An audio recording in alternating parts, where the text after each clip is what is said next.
अस्सलाम वालेकुम गाइस, हम ज़ूलॉजी पढ़े थे और ये मेरा यूट्यूब चैनल है इल्म बायोलॉजी। तो आज का जो टॉपिक हम डिस्कस करने जा रहे हैं वो है अडाप्टेशन, एक्लिमेटाइजेशन और एक्लिमेशन। ठीक है कि ये किस तरह से सेंट्रल थीम के तौर पर एक्ट करता है एनिमल फिजियोलॉजी के अंदर। चूंकि सेंट्रल थीम मुख्तलिफ होते हैं एनिमल फिजियोलॉजी के अंदर, जैसे कि होमोस्टेसिस होता है, इसके अलावा फीडबैक मैकेनिज्म होता है, कन्फर्मेटरी एंड रेगुलेशन होता है, इसके अलावा जो है हमारे पास स्ट्रक्चर टू फंक्शन रिलेशनशिप होता है, और ये अडाप्टेशन, एक्लिमेटाइजेशन और एक्लिमेशन ये भी सेंट्रल थीम्स के तौर पर एक्ट करते हैं एनिमल फिजियोलॉजी के अंदर। तो अब इन्हें वन बाय वन देखते हैं कि किस तरह से अपना रोल प्ले करते हैं एनिमल फिजियोलॉजी के अंदर। तो सबसे पहले अगर हम देखें अडाप्टेशन, ठीक है, अडाप्टेशन जैसा कि नाम ही बता रहा है कि खुद को अडॉप्ट कर लेना चेंजिंग एनवायरनमेंट के अंदर। ठीक है, लेकिन ये अडाप्टेशन इतना जो है नॉर्मल प्रोसेस नहीं होता, ये एक्सट्रीमली स्लो प्रोसेस होता है। ठीक है, एक तो ये एक्सट्रीमली स्लो प्रोसेस होता है, यानी कि थाउजेंड ऑफ ईयर्स भी लग जाते हैं और मिलियंस ऑफ ईयर्स भी लग जाते हैं इस प्रोसेस को होने में, अडाप्टेशन को जो है किसी भी स्पीशीज के अंदर होने में। इसके अलावा ये अडाप्टेशन का प्रोसेस किसी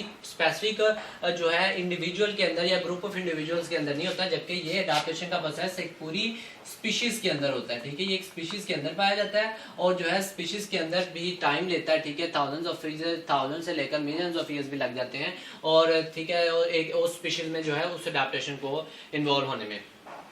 इसके अलावा अगर हम इस प्रोसेस की बात करें कि अडाप्टेशन को जो है ये किस तरह से होती है स्पीशीज के अंदर, तो कौन सा फिनोमेना इसको हेल्प करता है कि ऑर्गेनिज्म के अंदर अडाप्टेशन होने में, तो नेचुरल सिलेक्शन वो प्रोसेस है। ठीक है, नेचुरल सिलेक्शन वो प्रोसेस है जिसकी वजह से अडाप्टेशन पाए होती हैं स्पीशीज के अंदर। ठीक है, एक तो ये एक्सट्रीमली स्लो प्रोसेस है, दूसरा ये एक स्पीशीज के अंदर होता है, और तीसरा ये नेचुरल सिलेक्शन की वजह से होता है अडाप्टेशन का प्रोसेस। ठीक है, और चौथी जो इसका कैरेक्टरिस्टिक है स्पेशली वो है ये कि ये इरिवर्सिबल प्रोसेस होता है। ठीक है, ये रिवर्सिबल नहीं होता है। ठीक है, हम यूं नहीं कह सकते कि ये जो है स्पीशीज के अंदर जब अडाप्टेशन आई है तो ये आस्ता आस्ता अडाप्टेशन कम होना शुरू हो गई है, ये तो इस तरह नहीं होता, ये जनरेशन आफ्टर जनरेशन चलती रहती है और ये इरिवर्सिबल प्रोसेस होता है। तो ये थी अडाप्टेशन। इसके अलावा अगर हम बात करें नेक्स्ट है एक्लिमेटाइजेशन की। ठीक है, अब एक्लिमेटाइजेशन क्या होता है, ये थोड़ा सा मुख्तलिफ होता है अडाप्टेशन की निस्बत से। ठीक है, चूंकि हमने कहा कि अडाप्टेशन में एक्सट्रीमली स्लो प्रोसेस होता है, थाउजेंड्स और मिलियंस ऑफ ईयर्स लग जाते हैं, जबकि ये एक शॉर्ट टाइम प्रोसेस होता है। ठीक है, शॉर्ट टाइम प्रोसेस होता है, लेकिन ये लाइफ टाइम तक जो है इंडिविजुअल के अंदर रह सकता है। ठीक है, हम यूं, और इसके अलावा हमने देखा था अडाप्टेशन का प्रोसेस एक स्पीशीज के अंदर होता है, जबकि एक्लिमेटाइजेशन का प्रोसेस ये इंडिविजुअल के अंदर होता है। ठीक है, जो कि सडन न्यू एनवायरनमेंट के अंदर एक्सपोज होता है, इंडिविजुअल के अंदर होता है ये वाला प्रोसेस। ठीक है, अब एक्लिमेटाइजेशन होती क्या है, तो अगर इसकी सिंपल डेफिनेशन देखें तो एक्लिमेटाइजेशन होती है maintain adjustment to maintain adjustment to perform या मेंटेन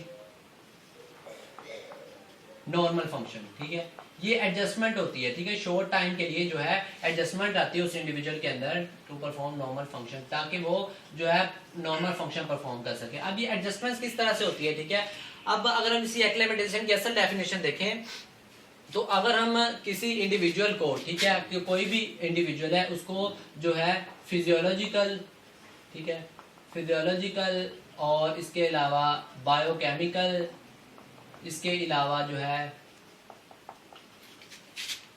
और इसके अलावा एनाटॉमिक, ठीक है, एनाटॉमिक लिहाज से अगर उसको सडन यानी कि एकदम से उसको न्यू एनवायरनमेंट में एक्सपोज किया जाए तो उसके अंदर क्या होगा कि उसके अंदर एक्लिमेटाइजेशन का प्रोसेस होगा। यानी कि जब किसी भी इंडिविजुअल को जब नए एनवायरनमेंट में एक्सपोज किया जाएगा, ठीक है, तो उसके अंदर जो है एडजस्टमेंट जाएगी शॉर्ट टाइम के लिए, उसके अंदर शॉर्ट टाइम के अंदर उसके अंदर जो है एक्लिमेटाइजेशन का प्रोसेस हो जाएगा। फॉर एग्जांपल अगर हम इसको मैं आपको एग्जांपल से समझाऊं कि एक्लिमेटाइजेशन का प्रोसेस क्या होता है। फॉर एग्जांपल अब अगर एक पर्सन है, ठीक है, एक पर्सन जो कि फॉर एग्जांपल पाकिस्तान में रह रहा है और सी लेवल पे रह रहा है, ठीक है, यानी कि नॉर्मल जो है वो जमीन की सतह पर रह रहा है, ना दो बहुत ज्यादा हाइट पे रहता है, ठीक है, यानी कि नॉर्मल जो जगह पर रह रहा है, और जो है उसके अंदर लंग वेंटिलेशन का जो प्रोसेस है, लंग वेंटिलेशन यानी कि जो उसके अंदर रेस्पिरेशन का प्रोसेस है वो नॉर्मल है, और ऑक्सीजन की कंसंट्रेशन भी यानी कि जो ऑक्सीजन लेवल जो डेली लेता है वो भी नॉर्मल, ठीक है, यानी कि सी लेवल पे रहता है और लंग वेंटिलेशन का प्रोसेस क्या है,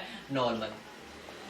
अब जब यही इंडिविजुअल, ठीक है, सी लेवल से हम उसको ले जाएंगे हाई माउंटेन पे, या फॉर एग्जांपल हम बात करें उसको माउंट एवरेस्ट पे ले जाएंगे, तो जैसे ही उस ऑर्गेनिज्म को माउंट एवरेस्ट पे लेकर जाएंगे या माउंटेन की तरफ लेकर जाएंगे, ठीक है, तो होगा क्या, जैसे जैसे वो ऑर्गेनिज्म माउंटेन के ऊपर जाता जाएगा, तो चूंकि जैसे जैसे हम जानते हैं कि हाई एल्टीट्यूड की तरफ जाते जाएंगे तो ऑक्सीजन की जो कंसंट्रेशन होती है हवा के अंदर वो कम होती जाएगी। तो होगा क्या, जैसे ही वो कंसंट्रेशन कम होगी, क्योंकि वो सी लेवल के ऊपर रहने वाला था, उसके अंदर लंग वेंटिलेशन नॉर्मल थी, तो जैसे उसको माउंटेन की तरफ लेके जाएंगे ऑक्सीजन की कंसंट्रेशन कम होगी, तो उसके अंदर जो लंग वेंटिलेशन का प्रोसेस होगा वो बहुत ज्यादा रैपिड हो जाएगा। ठीक है, क्यों रैपिड होगा, ताकि वो ज्यादा मैक्सिमम ऑक्सीजन को जो है वो अपने अंदर जो है उसकी कमी को पूरा कर सके, ठीक है, या एडिक्वेट ऑक्सीजन को ले सके इन्वायरमेंट से। ठीक है, तो माउंटेन के ऊपर लेस ऑक्सीजन होती है तो उसके अंदर लंग वेंटिलेशन का प्रोसेस रैपिड हो जाएगा ताकि वो मैक्सिमम ऑक्सीजन को ले सके। तो जब वो मैक्सिमम ऑक्सीजन को लेना शुरू कर देगा तो होगा क्या कि एक हफ्ते के अंदर अंदर, ठीक है, वो तकरीबन अगर उसको हम एक मंथ तक रखें उसी जगह पे, तो विद इन 1 वीक, ठीक है, एक वीक के अंदर अंदर क्या होगा, 1 वीक टू फ्यू डेज, ठीक है, या हम एक वीक कह लें या 15 दिन कह लें, तो उसके अंदर जो लंग वेंटिलेशन का प्रोसेस होगा वो दोबारा जो है वो नॉर्मल की तरफ आ जाएगा। ठीक है, लंग वेंटिलेशन का प्रोसेस दोबारा नॉर्मल की तरफ आ जाएगा और वो नॉर्मल वेंटिलेट करना शुरू कर देगा। क्यों करना शुरू कर देगा, क्योंकि जो बाकी उसके फिजियोलॉजिकल प्रोसेस हो रहे हैं उसकी बॉडी के अंदर, वो भी हेल्प करना शुरू कर देंगे उसकी ऑक्सीजन को जो है अपनी बॉडी के अंदर जो है गैस एक्सचेंज करने में, ठीक है, ताकि मैक्सिमम ऑक्सीजन को अपनी बॉडी के अंदर इनटेक किया जा सके, क्योंकि बाकी भी फिजियोलॉजिकल प्रोसेस इन्वॉल्व हो जाएंगे और जो लंग वेंटिलेशन हो जाएगी वो नॉर्मल हो जाएगी। ठीक है, तो ये क्या थी कि शॉर्ट टाइम के लिए जो क्या हुआ था कि उसके लंग वेंटिलेशन का प्रोसेस रैपिड हो गया था। तो यही शॉर्ट टाइम की जो होगी चेंजेस, या हम यूं कह लें कि वो एडजस्टमेंट होगी जो शॉर्ट टाइम के लिए, उसी प्रोसेस को हम एक्लिमेटाइजेशन का नाम देते हैं। ठीक है, तो जब ये नॉर्मल की तरफ आ जाएगा तो उस नॉर्मल पर्सन को फिर हम नाम देंगे कि ये एक्लिमेटाइज हो गया। ठीक है, एक्लिमेटाइज हो गया, ठीक है, ये पर्सन अब एक्लिमेटाइज्ड हो गया। ठीक है, अब ये थी अडैप्टेशन, ठीक है, जो एक्सट्रीमली स्लो प्रोसेस थी, ठीक है, स्पीशीज के अंदर होती थी और इरिवर्सिबल होती है, लेकिन एक्लिमेटाइजेशन का जो प्रोसेस है ये एक रिवर्सिबल प्रोसेस है। ठीक है, ये रिवर्सिबल प्रोसेस है ऑर्गेनिज्म के अंदर, ये और ये वापस जो है जैसा कि हमने देखा कि नॉर्मल कंडीशन के अंदर दोबारा आ गया, कुछ देर के लिए हुआ लेकिन ये रिवर्सिबल हो गया। ठीक है, तो अब हम नेक्स्ट देखेंगे कि एक्लिमेशन क्या होता है। ठीक है, तो एक्लिमेशन का प्रोसेस भी एक्लिमेटाइजेशन की तरह होता है, लेकिन इसमें जो चेंजेस, चूंकि एक्लिमेटाइजेशन में हमने देखा कि उसको माउंटेन्स की तरफ लेके चले गए थे और चेंजेस आई थी वो नेचुरल एनवायरनमेंट के अंदर आई थी, लेकिन एक्लिमेशन के अंदर क्या होता है कि चेंजेस इंट्रोड्यूस करवाई जाती हैं, चेंजेस इंट्रोड्यूस करवाई जाती है आर्टिफिशियली या लेबोरेटरी मेथड के जरिए से। ठीक है, ऑर्गेनिज्म के अंदर अब जो ऑर्गेनिज्म हमने कहा कि वो चला गया है, ठीक है, माउंटेन, ठीक है, रिवर्सिबल माउंटेन के ऊपर चला गया है, एक वीक रहा वहां पे, उसके अंदर जो है एक्लिमेटाइज हो गया। ठीक है, अब अगर हम फॉर एग्जांपल हम उसी ऑर्गेनिज्म को लेते हैं और उसको रख देते हैं हाइपोबैरिक चैम्बर के अंदर।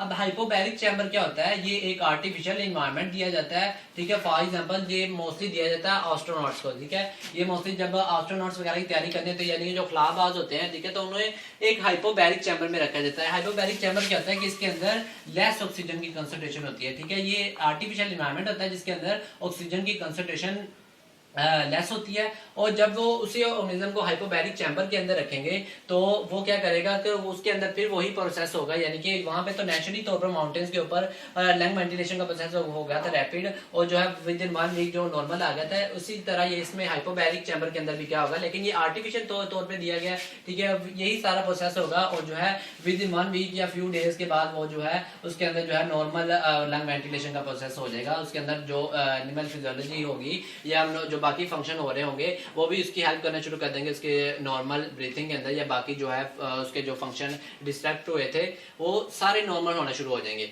तो हाइपोबैरिक चैम्बर जो है जिसके अंदर लेस ऑक्सीजन होगी, तो जब वो फ्यू डेज के बाद वो हो जाएगा, उस कंडीशन को सर्वाइव कर जाएगा, ठीक है, तो उस पंजर को हम नाम देंगे कि ये अब एक्लिमेटेड हो गया। ठीक है, उसको हमने नाम दिया था कि एक्लिमेटाइज हो गया, तो इसको हम नाम देंगे कि एक्लिमेटेड हो गया। तो ये था हमारे पास अडाप्टेशन, एक्लिमेटाइजेशन और एक्लिमेशन, जो कि सेंट्रल थीम के तौर पर प्ले करते हैं अपना रोल एनिमल फिजियोलॉजी के अंदर। ठीक है।